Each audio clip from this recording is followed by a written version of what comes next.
The rally continues. How much room do we have? That's going to be a big topic.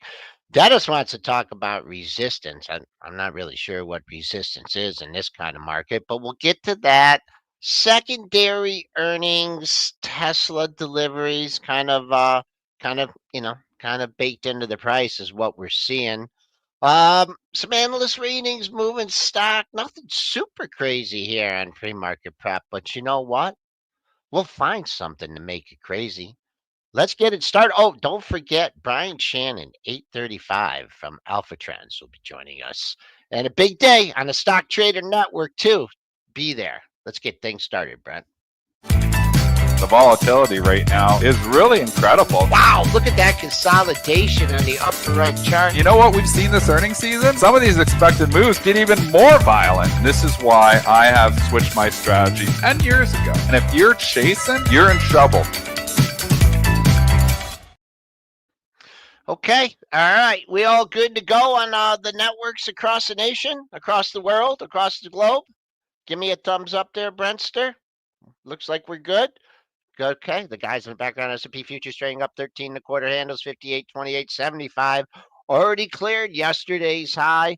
The buck pulling back a quarter, 103.69 for running into problems in the futures at 104. TLT. Ah, man, who needs a TLT when you can buy stocks that are just going up 5, 10, 15, 20%. USO, Venezuela tariffs, little concern there. That's a rally in crude. Not good for inflation, up 40 cents, 75.28. GLD up 67 cents, 69 cents, just under 278. Silverback, SLV back in the 30 handle, 30.41. And Bitcoin futures pulling back down a little over 1,000 at 87,400. Let's bring the boys on the stage here. And it can't be a turnaround Tuesday because we had a manic Monday.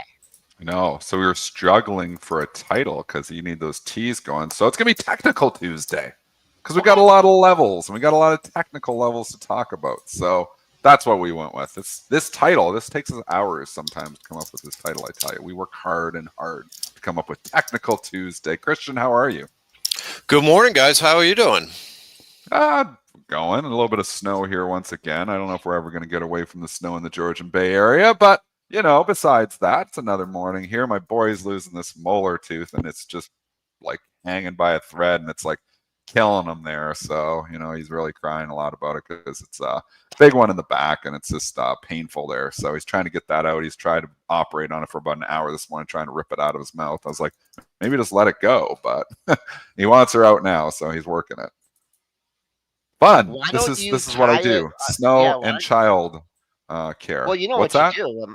What my dad used to do. What do you do? Is you tie string to it. Yeah. And then you tie that string to the door. And you just slam the door. Yeah, and then and then they don't get it enough, and it just tugs on it, and then they scream more.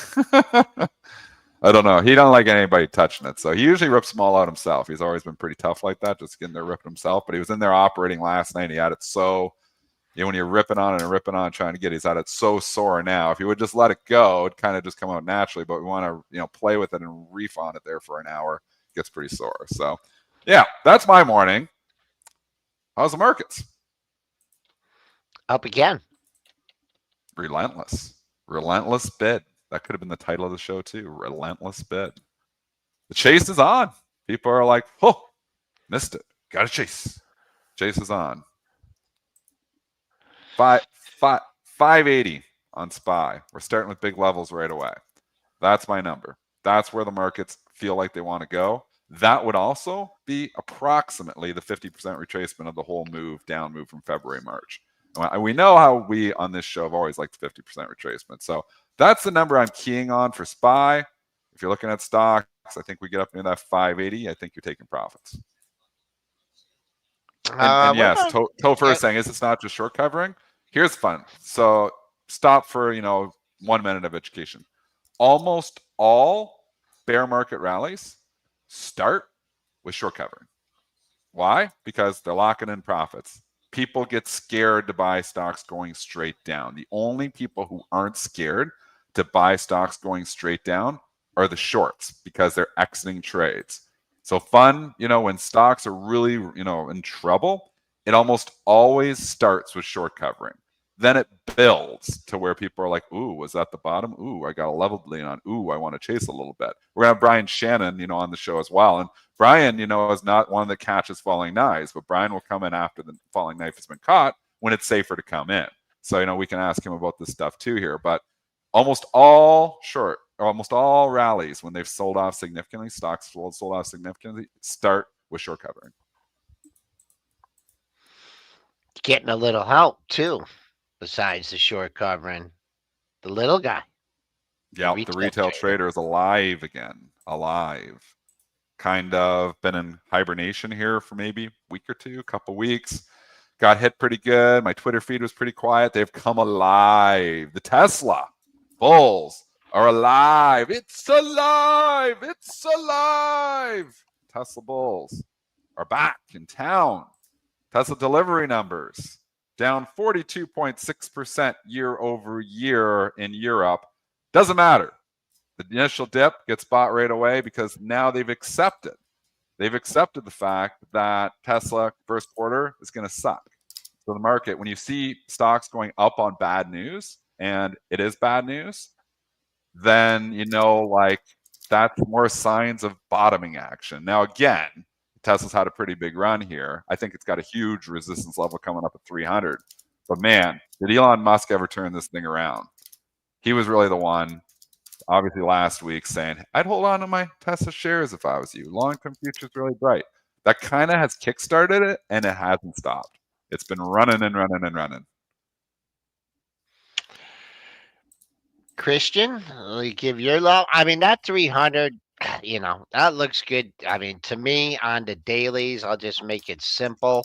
284. I keep an eye on 284.35, but you already traded above that. After hours, wasn't there an upgrade by Canaccord Genuity? We were live on STN, right? It wasn't an upgrade. It was a reiterated their buy, and they came out. I believe actually it was Piper last night here, Joel. I believe it was Piper last night. I think so. Piper reiterates the overweight. Maybe it was Canaccord last night too. Might be multiple. Piper reiterated, and maybe Canaccord was last night. Yeah, I'm trying to remember from my 6-second goldfish memory. I think so. Okay. And so the pre-market high coincides with the high on what was this little pesky high here too? At 285, 284.35. So we're only $2 for that. Looked like the spoos got a bid. I mean, you could look for more than that if you want. I mean, the 50-day is way up at 333, and if you're a long-term Tesla bull, and you see these retracements just happen so much. Look at the 50% retracement in Tesla, 350. I think a lot of retail traders would be happy if Tesla went back to 350. But you know what, Dennis? I mean, you said Technical Tuesday, looking for resistance. I'm not seeing a lot of it. I mean, I know you got some room up to 5,800, for the spoos, it's 5,900, and the SPY 580. Christian, I don't know what your level is, but man, when this market gets going, I mean, it gets going. And I think it's kind of hard to pick a top, as we all know. Christian's on mute. Oh, sorry. There you go. Tesla, yeah, I mean, huge momentum yesterday. My level that I went over yesterday as well as last week, 257.71. So you got a nice move over there, and I would be looking for upside continuation. The 200-day moving average is going to come into play here, and I think that's the next barrier for Tesla to get over. But it does feel like the bulls are in charge here. Oh, yeah. You had a little bit of negative news yesterday. You had some positive, big positive news yesterday, which was the catalyst yesterday, which was, I think it was the Model Y that's been selling out in multiple states.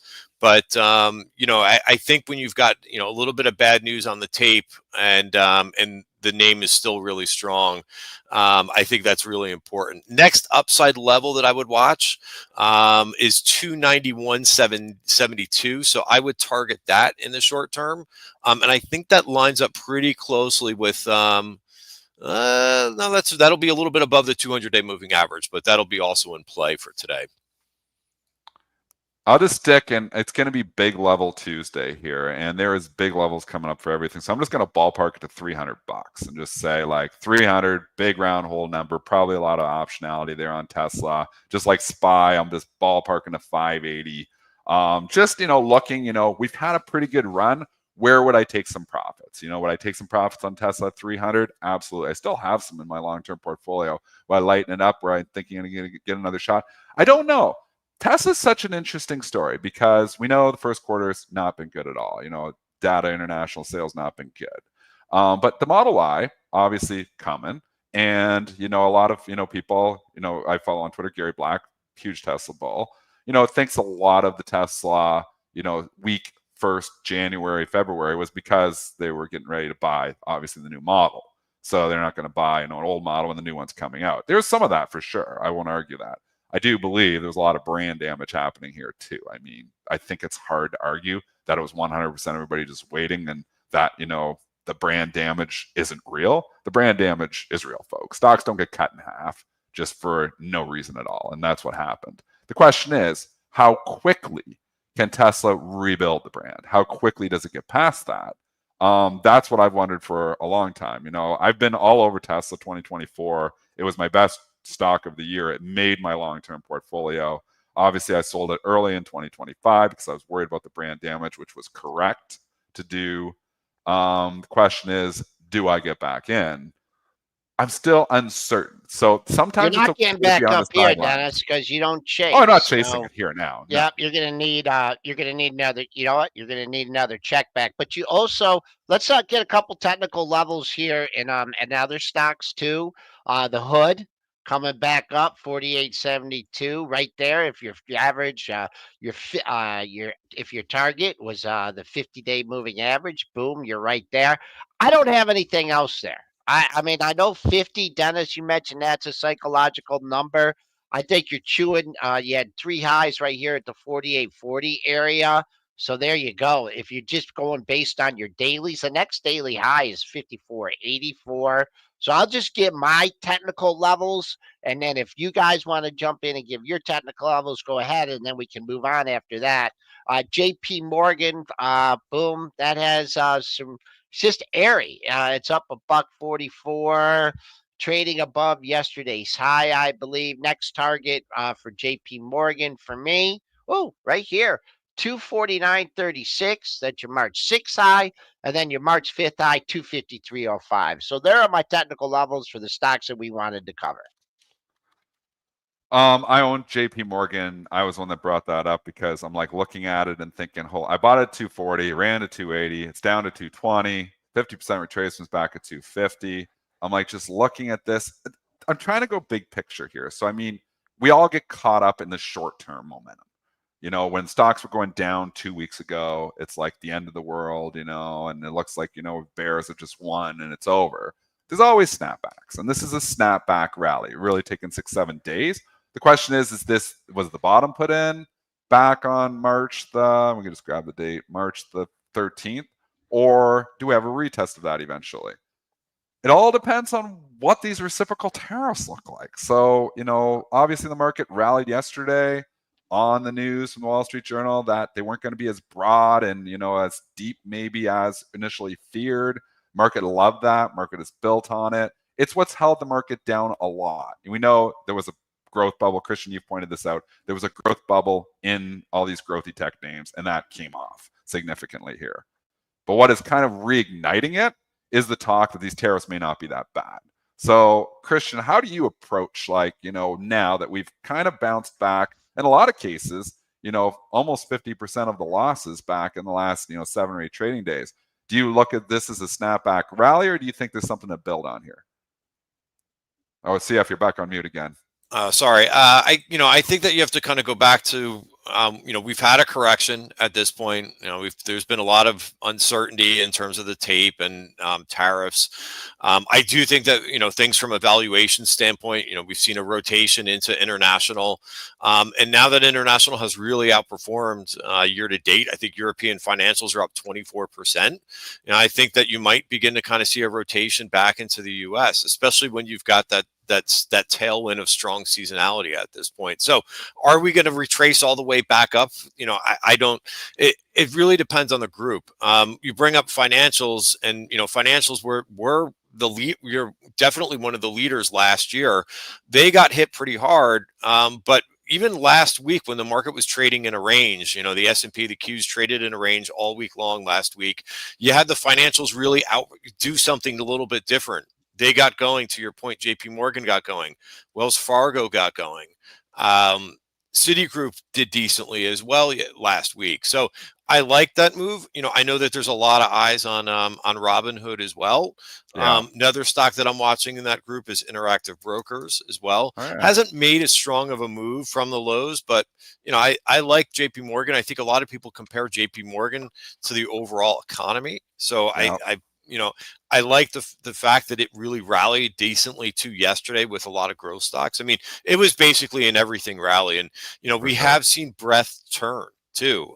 So I let some of those things. Sorry, it's a long-winded answer to your question, but it's a good question. But as long as breadth is expanding too, and we've seen a nice change in momentum. I look at things like the McClellan Summation Index, which is both the NYSE, New York Stock Exchange, as well as NASDAQ. They've had major improvements. So as long as we've got, stronger seasonality, breadth is confirming it. For now, I think we want to be going with this, end of year type rally, not end of year, end of month type rally. Yeah. Oh, that's right. That's right. We got the end of the month coming on Monday, and you talked about the rally. Some of the underperformers came out of the woodwork yesterday, and let's look at Kathy. How did Kathy do yesterday? That's all Tesla. Yeah. Yeah. And again, all of our other stocks here too. I mean, Kathy is back. I mean, it's funny, like in 2 days, how everything can change the look of it all technically. 2 days. Wednesday looked like despair, Thursday, and then Friday, all of a sudden, just, boom. We start, finding people coming in, and there was a catalyst there too. I'm already forgetting there on Friday. What was the catalyst on Friday that really kickstarted us? It was some data that came out, wasn't it? Did we have data? Quadruple witching. We had quadruple witching, but didn't we have some data Thursday night? Didn't we have a piece of data? Did we CPI last week? No, it'd be too far advanced. Didn't we have something? I feel Um, like there was an economic data point, and I'm forgetting too. Obviously, quadruple witching is always a wild one, and you get. But we kind of started a little bit. We had the Fed. Oh yeah, the Fed was last week. Yeah, and I said he was dovish, and then somebody else said he was hawkish. And we couldn't figure out what he was, and then we decided that he was didn't really tip his hand at all. He was just kind of like the same, so neutral. So that's why we couldn't really figure it out. But yeah, it was the FOMC, obviously. Man, I forget things. Yeah, well, we went up on it, and then we went down on it. That was like the most perplexing day in the history of the stock market on that, because, it was great. I mean, I love when you wake up in the morning and you see on Bloomberg and CNBC, stock futures welcome, Powell's outlook. And I'm looking, and the SPOOs are down 65 handles. I'm like, well, that's it. I mean, they better edit that headline there. But we did coming back. Dennis, what other underperformers caught your eye yesterday? Well, not underperformers, but just looking, at basically, like Christian was saying, it was kind of an everything rally. So I didn't think there was really much underperforming whatsoever. They kind of just grabbed everything. Obviously, you always get the staples and stuff, which aren't going to have great days when the market's rallying hard. But I mean, look at Robinhood. I bought this at $39, averaged in, and I sold it at 43. I think I've always said I'm really good on the entries. I'm just not that great on the exits, and it's hard. Exits an art. Like, it's so hard to figure it out and get it perfect. My biggest problem is I usually get out too early. In this case, in Robinhood, I absolutely did. But now, you look at Robinhood and you think, oh, yeah, this is looking good. I come by now, it was $35. 8 days ago. Now it's 48. And now you start thinking about the 50% retracement, overhead resistance at 50. And I feel like it's more of a selling opportunity. I mean, guilty until proven innocent to a certain extent here, because a lot of these stocks, Christian, are still, just under their 200-day moving average, or just maybe trying to get above it again. We're still overall, we aren't sure if this is a dead cat bounce, or if this is the bounce, the low is in and now we're going to bounce and go back to the all-time highs. I really think it depends on what those reciprocal tariffs look like. So I don't think anybody has the answer to that. Maybe Donald Trump does, because he's going to, or maybe he hasn't figured out what they're going to look like yet either. But I think it really depends on Trump once again. Well, speaking of him, in cryptocurrency, I'll let either you or Brent read the headlines overnight, getting DJT moving. Yeah, so DJT last night, I feel like I'm talking a lot, but DJT announced last night that they're going to get into crypto ETFs. I was like, holy, that's interesting. So here is obviously Trump with his Trump coin, Millennia coin, whatever other coins he's feeling like minting. And now he's going to turn DJT, or he's going to have DJT launch crypto ETFs and working with crypto.com. Smart, really smart. I mean, he's leveraging what he's already got with the coins. Now, I did read in that press release, they said later this year. So it's not imminent. It's not like they're coming tomorrow. It said later this year, which is one thing to think about. But I mean, I don't know how you get a better headline than that. I don't think so. I don't think so. And it was consolidated. It was quiet. It really hadn't, the market. I don't know what you consider the beta on this thing, but Bitcoin had come off the low, the market had come off the low, and you had found good support. You consolidated at 20. And they're like, hey, boy, what kind of headline can we pull out here? And they pulled out the headline. The initial spike went to 24.13. You're a buck away from that. Not seeing much on the dailies in that area. But once again, when you see these kind of moves, you want to see run-ups through the pre-market high, continue the momentum, nowhere near the 50% retracement. It's funny because, this had that high before the election when it went over $50.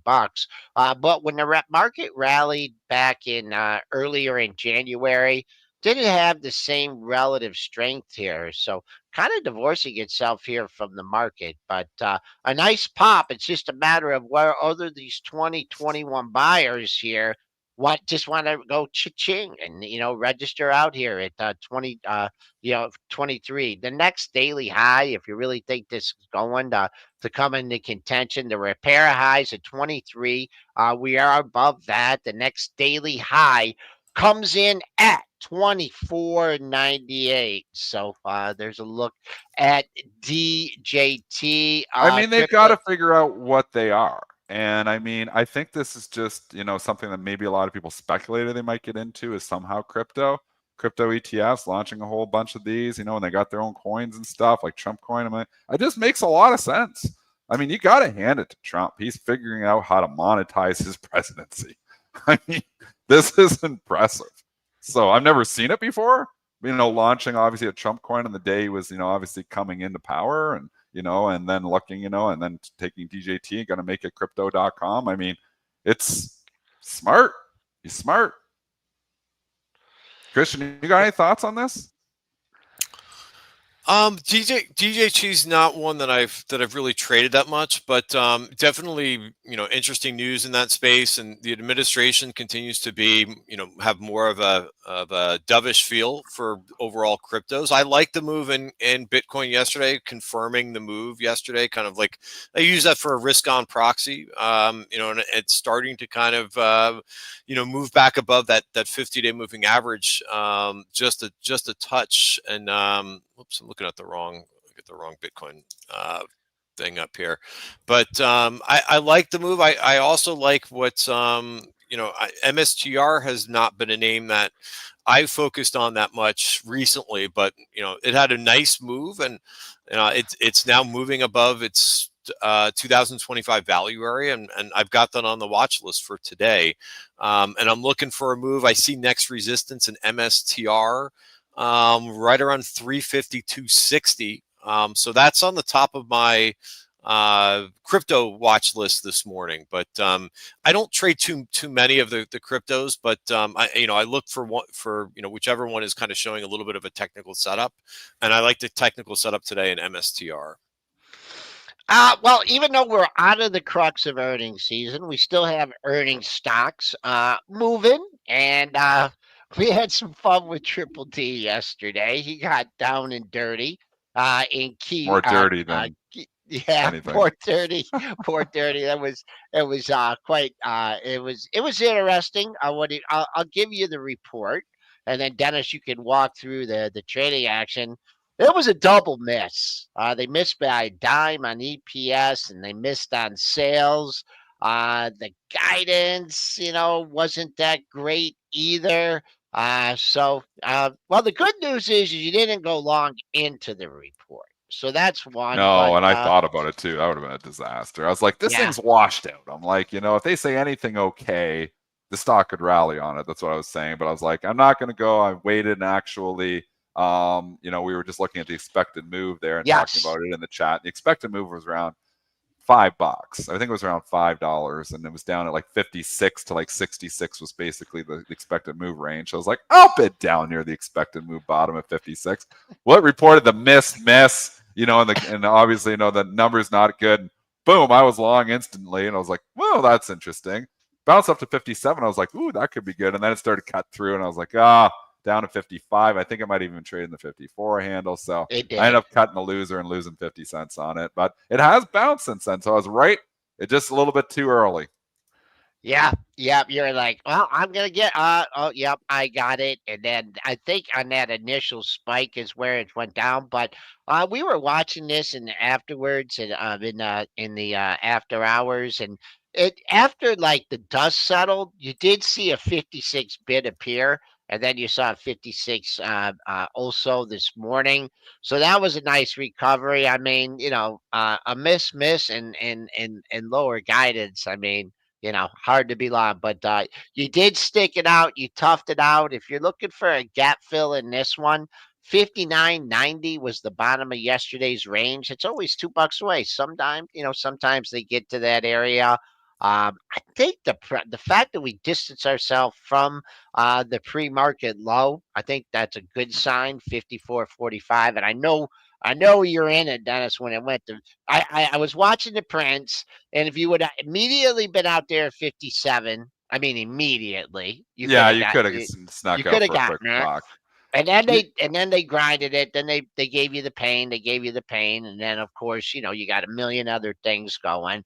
But things have slowed down. The only thing I would look at this one, and it's not always the same, but Lennar, look what Lennar did off its earnings report, right? Same thing, kind of gap lower, caught a bid that day. So if the buyers are going to step up at KB Homes, I think it's going to be today and tomorrow over the next couple of days. See if we're making yet another attempt at a bottom here in the housing market, KB Homes. So we got about 7 minutes till we bring Brian Shannon in. We did have some fun watching Aklo. And that had a great day ahead of the report. And what a confusing report. They said it was posted. They said it wasn't. Then it was. Then it wasn't. Bottom line is they lost more money year over year. 74 cents versus 47 cents. Cash used in operations. Whew. Wow, what a positive statistic. Um, it was only 38.4 million, forecasted below the 40 to 50 million. So a decrease in year-to-year results. Let's pull up the chart of Aklo. Kind of jam people ahead of the report rallying. Then it really faked people out when it went to 32.50, 32.56, I believe. That coincided with a daily high as well. And then when the dust settled here, down $2. So people buy into the report. Had a chance to get out yesterday, had a chance to get out before anyone had the actual numbers. But who knows when and if this company is ever going to make any money. it It's the kind of stock, though, if we're going into a rally, nuclear. I mean, this was the kind of stock that was the AI charge last year. I mean, you look at the move Oklo had last year, going from like $5 to over $50, and now you get a check back in what is a short-term turnaround market here. So it makes me more inclined to buy the dip on this name. It makes me more inclined that, hey, if there's a turnaround to be had here, let's see what it does. And again, when you're doing this, when you're buying stocks on weak earnings, you want immediate gratification. You want to see like a 9:30 institutional buyers coming in. You don't want to see it start washing out. You don't want to wait and say, well, I'm going to be right eventually. No, you kind of want to see them come in right away. So I'm going to be interested to watch this. No position on it yet, but to watch to see if buyers start to emerge after 9:30. Because if they do, there could be an opportunity here, on an AI name, nuclear, that is down 6.5% in a market where they're looking to buy stocks right now. Like if you're a money manager, and just think about if you're a money manager and you've maybe missed the bottom, you're like, oh, I need to find some names here. Oh, here was a big winner from last year. It's down this morning. It should bounce back. That's my thought process. So I'm actually looking potentially to buy the dip on this one. Well, if there's money, I hope it's not one of my money managers. Buying dips? You don't like buying dips, Joel? In this stock. Okay, well, I'm looking to buy the dip. I'm gonna think I'm a pretty good money manager. It's just this is why we have a trade. This is why we have a market. Yesterday, I don't like the way they handled that report yesterday. I mean, show me the money, show some revenue, show some sales, it's so speculative. If that's, I know what you're talking. You're talking, well, it had the run, the pullback, it's trying to form a base a little bit. I could make a case for owning this technically, but there's absolutely no case I can make for owning this fundamentally. Zero. That doesn't mean it can't go 50, 60, 70, 80, 90, 100. The numbers were just deplorable. Did we have Rumble after the close too? Was that Rumble? Then I believe that they had RUM earnings report this morning. Not after the close, they reported this morning. The this stock morning. is trading higher here too. RUM, we're talking on the ticker symbol here. Wasn't this a chump stock? Was Rumble that they had it in there as a chump stock or not? Am I making that up? Wasn't there one of these? Rumble just hit here at 8:30, by the way. So it just came out there. Whew. They lost $1.15. Oh, supposed to lose 12 cents. We're at a point though. Like again, bulls back in control. How do you know they're back in control? They're buying stocks on bad news. That's how you know they're back in control. This Rumble's not great. Sales beat by 30.22 million versus 29.73 million. But they're buying stocks on bad news now. You're starting to see that happen again, and that's why the bulls are back in control here. So let's see what happens. But I feel like there was something with Trump and Rumble here. The Brewster says Trump was streaming the Rumble before Truth. Okay, there you go. So there was. I'm not wrong. Yeah, is there a one-time charge in here or something? I'm just looking with because they're not. I don't have the digging into the report, but $1.15 loss versus a 12-cent loss. I don't know.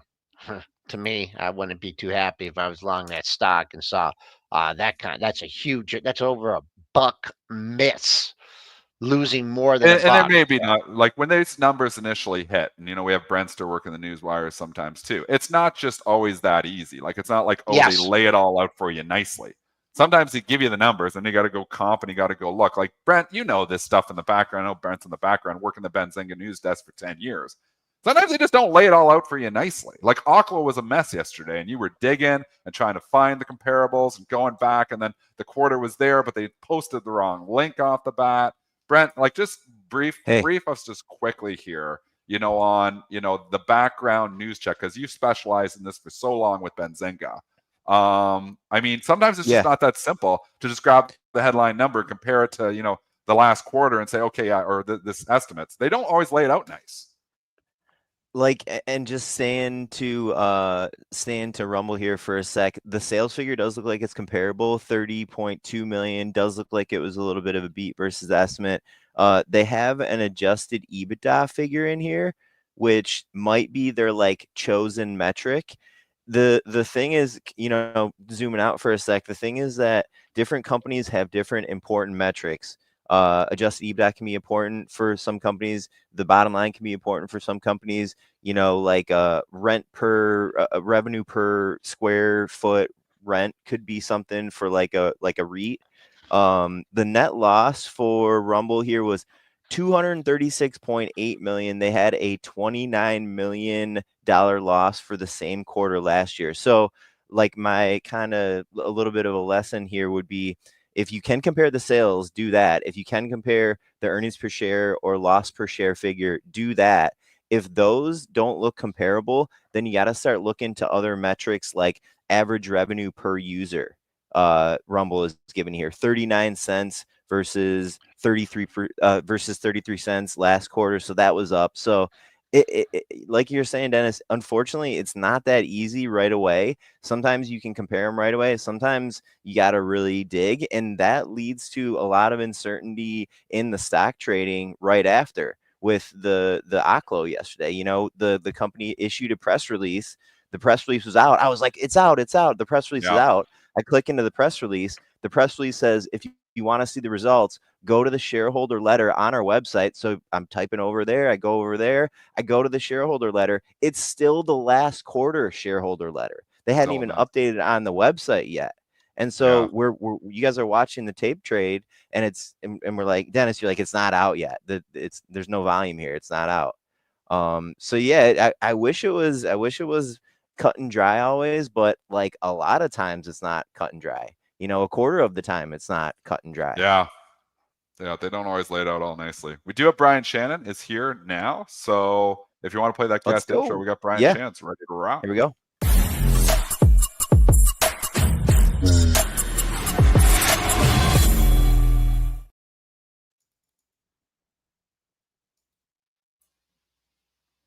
Brian. Hey. There we go. Brian Shannon. Morning, Dennis, Christian, Joel. Morning, Brian. Awesome. Yeah, thanks for coming on here. So obviously, it's been a crazy market, Brian. We've followed you for a long time over on AlphaTrends there. And just want to get first your initial thoughts here. Just lay out the landscape for us here because, I was saying earlier, and maybe your ears were ringing because I was talking about you earlier. I always get in mind, when I'm trying to just catch like the falling knife, I think of you saying, don't catch those falling knives, don't, just try to be the hero trade. So here's the question for you is you don't usually strike when the stocks are going straight down. You usually strike after they're starting to form some type of base here.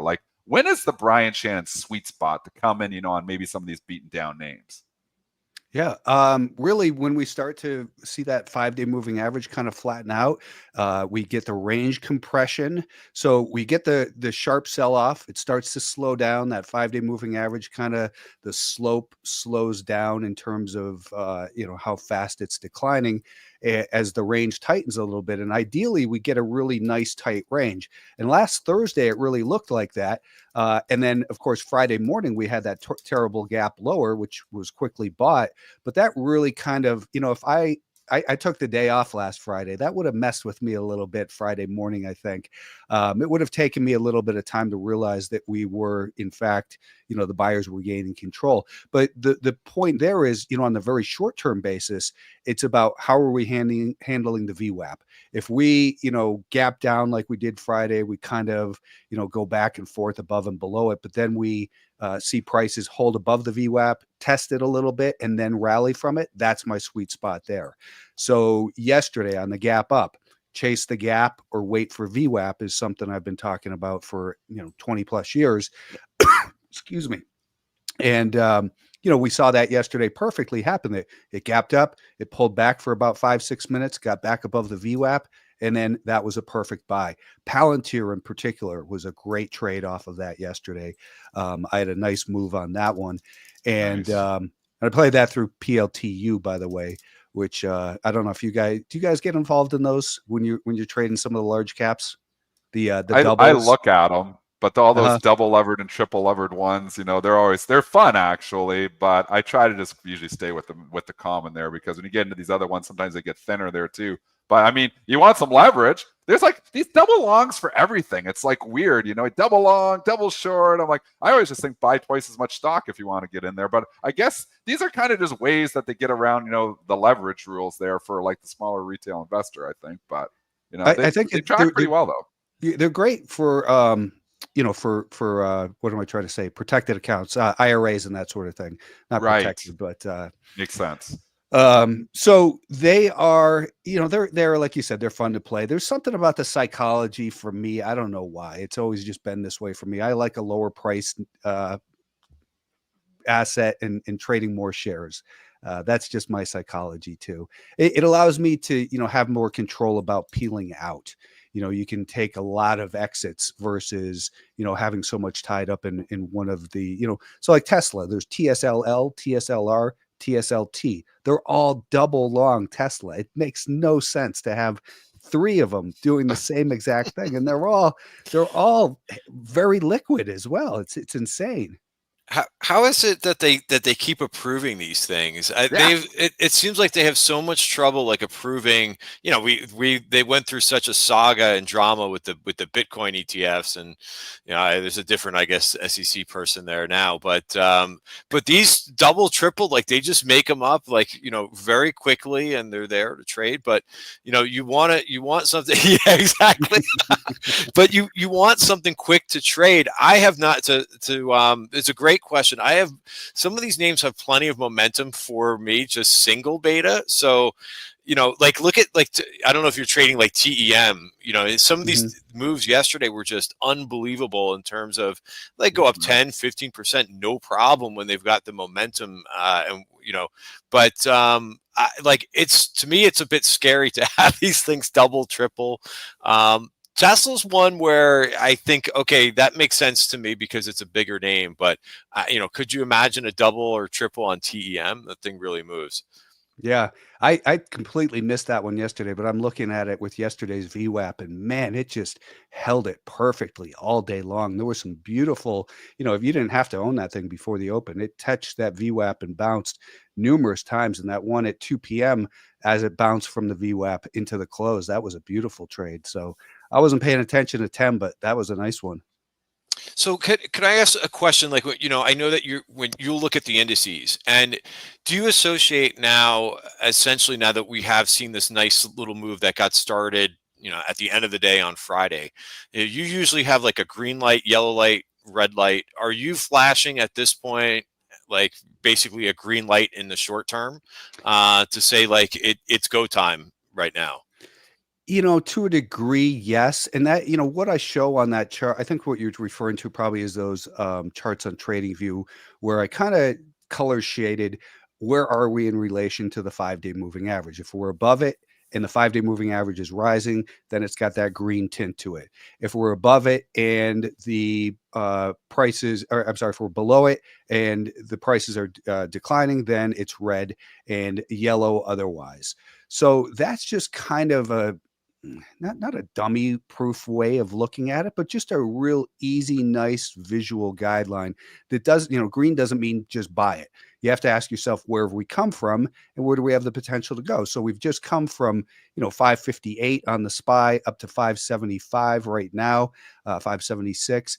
And, that's a pretty good size rally. We're at the 200-day moving average. We're at the 20-day moving average. We're at the anchor from the all-time high. We're getting close to that. Well, the 50% retracement is actually up at about 581. And I know that's a level Dennis is watching at 580.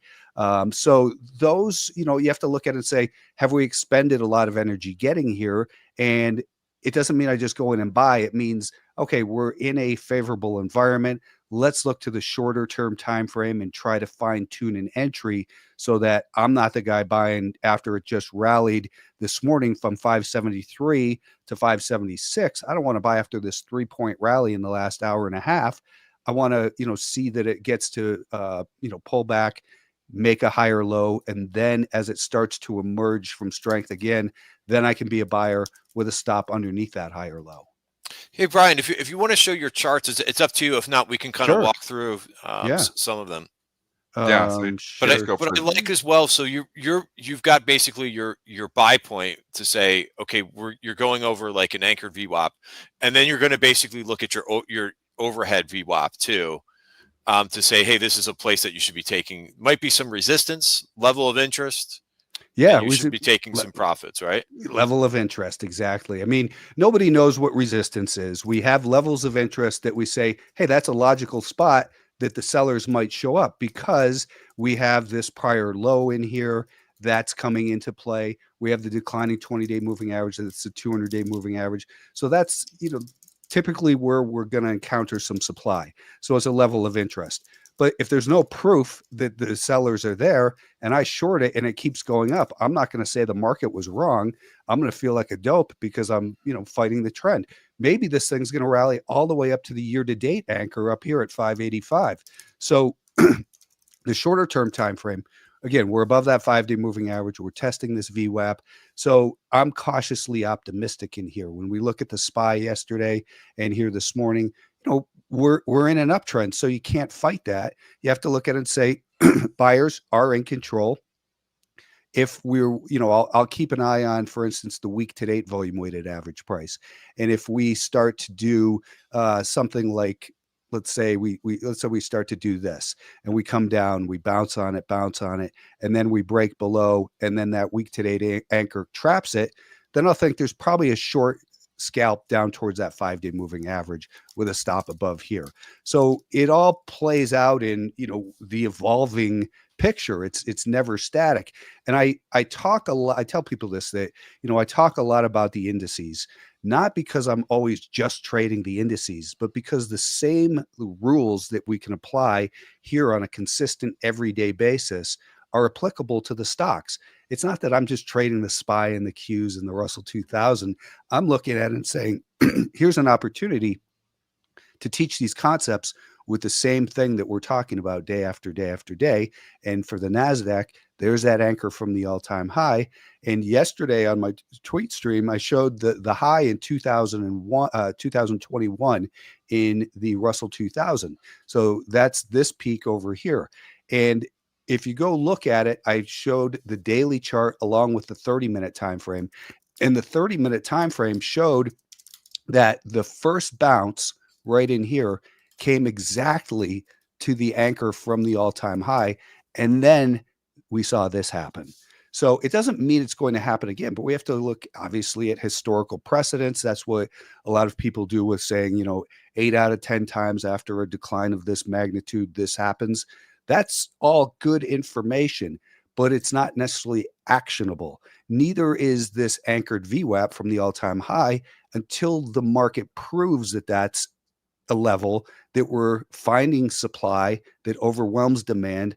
Prices stop going higher. We start to see them sideways. And then as it rolls over and breaks below the daily VWAP, the week to date VWAP, maybe it bounces from the 5-day moving average and then rolls over. That's, it's an evolving, game. It's like a football game. Just because your team scored first, we've still got 57 minutes of play left. You can't say, hey, we won. You have to adapt, right? You got to adapt to the defense on the field, make some adjustments. I like how you do start with the indices. It gives a good overall picture. So at this point, before you came on, we were talking about a little bit of how the financials have had some strength. I also like the aerospace and defense group.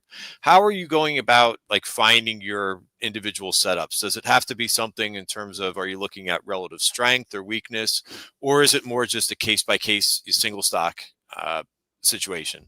For me, it's single stock. And, so after this decline, I kind of switched what I was doing was, I typically look for the really nice looking charts like MGTX. You look at this one and it's got this longer term base. This is a weekly chart. So from 2023 through here, the stock has done nothing. And it looks like maybe if it could get going, then it could get going up towards this 10, 11 level.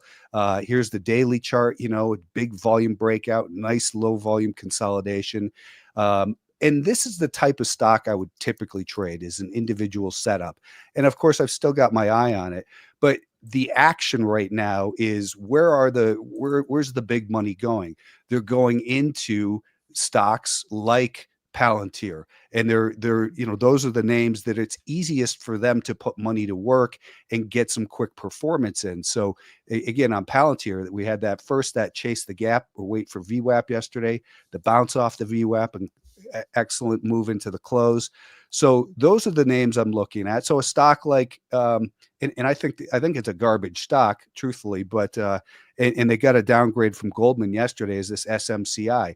People seem obsessed with this stock, but it's still got a declining 200-day moving average. Right. But it's starting to tighten up really nice here. That 5-day moving average is flattening out. I don't like the stock necessarily for a hold, but I think that you can get another one of, a lot of these stocks with these declining 200-day moving averages that people are still obsessed with can get these huge rallies. So I think we're probably heading for a test of that 200-day moving average up near 48, 49. And that's a beautiful trade. So that's where I'm focused now, because that's what the market's kind of telling us is that's what it's looking for. Brian, I love it that you can say it's a garbage, maybe a garbage company, but man, I can rent this for a trade here right now because it's setting up pretty well. So how often do you tie in? Do you even tie in or worry about the fundamentals at all, or you just look purely at the technicals? And then the second part of that question is, what's your average time horizon on your trades, Brian? Are you in them just like these little 3-4 day swing trades? Is that usually your sweet spot? That is my sweet spot, but I've been trying to be better at holding things along with a fundamental basis. And in fact, I didn't do it in my account, but in my wife's account, she's still holding TGTX from 22 and change down over from this buy right here. So that's the longest I've held a trade in quite a while, and it's just about a double. And I'm really getting itchy to sell this thing. But so I do look at the fundamentals. I look at the market surge charts from IBD, and I like to know, to me, it's, it's all about the psychology is, if we've got the big earnings and big revenues, that doesn't excite me so much as I know it excites a lot of fund managers, and they're going to be in there supporting the stock. So if we've got a stock, a company that's reported, for this one, it's got this drug for I believe it's multiple sclerosis. I should know. But their revenues are up, their earnings are higher. They've got a big short position. So, when you get them all to come together, it makes it a little bit easier to hold. But I never hold the full position. Truthfully, I always, sell some, after a couple days. And if I can then manage my risk appropriately and hold a good, still a good size piece for a longer term hold like this one, this is my, ideal type of stock to hold through thick and thin, as it did a lot of nothing, in this range here, but I still held it because it was holding key levels. I was listening to an interview that you recently gave with Joe Fahmy, which was very good, by the way. Great Thanks. stuff. And I think one of the points that you made too, when you get into a trade, are you looking for, you mentioned, and correct me if I'm wrong, but you want to see some positive feedback early. Like if you put on a trade and it immediately starts to go south on you, you don't get really stubborn, right? You just kind of, throw it back basically. Yeah, catch and release. I look for, so when I'm looking at my things, I'm looking at 6 different time frames on my screen all the time. I've got a weekly chart up in the upper left corner that I can kind of glance at and remind myself, hey, this stock looks like it's coming out of a long-term base. ALKS is one of those. It's, it's got this weekly chart.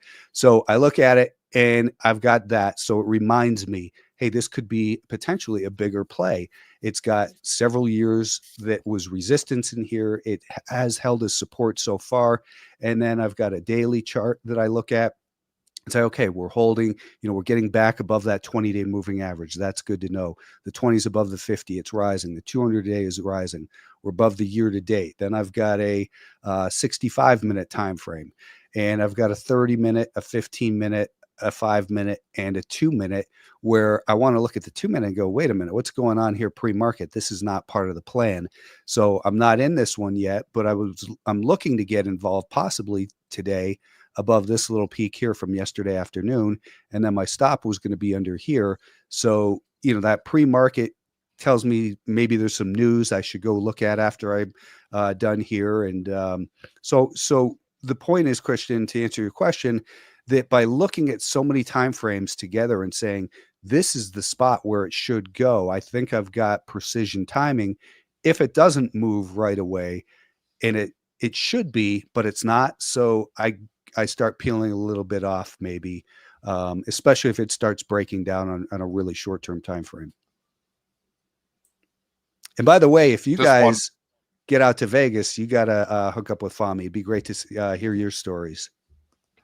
Just one more here, Brian, before we let you go, because I love picking your brain here and stuff.